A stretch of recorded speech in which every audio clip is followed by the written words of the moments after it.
Maniniwala ka ba na ang itsurang ito 1 billion per 1 kilometer? Kayo na ho ang mag-judge.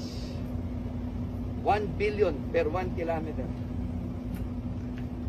Sa itsurang ito, ikaw mag-judge.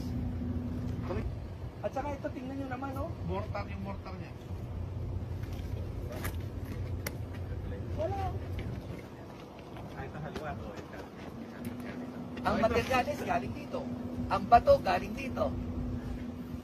Ito daw ang kabila, halwat daw ito, tinakluban lang. Ano na? Halwat daw ito, tinakluban lang. Halwat ito lahat. Yan.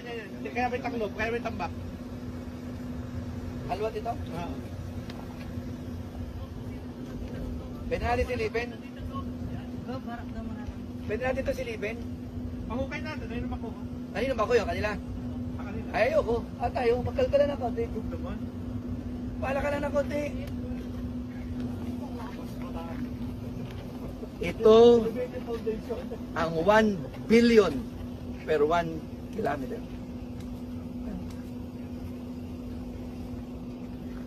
Tanong ko nga, paano ito pumasa sa inspection eh? Ang mga tanong natin, paano pumasa ito?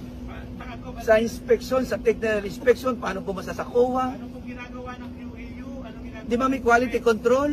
UAU, NTP. Di ba? Yung UAU po sila, may teacher. Quality control, mayroong, ano ba isa? Quality assurance unit. Ano quality naman ito? Siguro naman tingnan pa ho natin ito.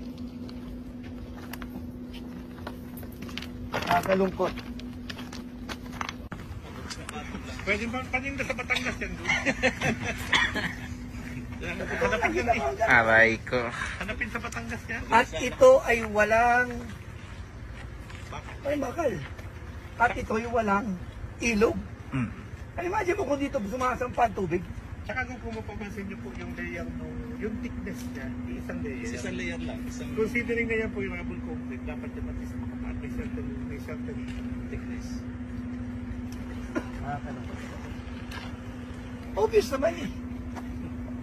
Ano pang i-explain mo dito? Quality, sira. Disenyo, sira. Overpriced. Substandard, kita mo, batong ginamit, yan din lang naman kinuha. Sa ilog din lang. Oo, at saka kita nyo naman ang itsura. Oh. Pag flood control, ibig sabihin, kaya niyang i-control ang flood. Ito walang flood, pero gumuho. Di lalo na kung may flood.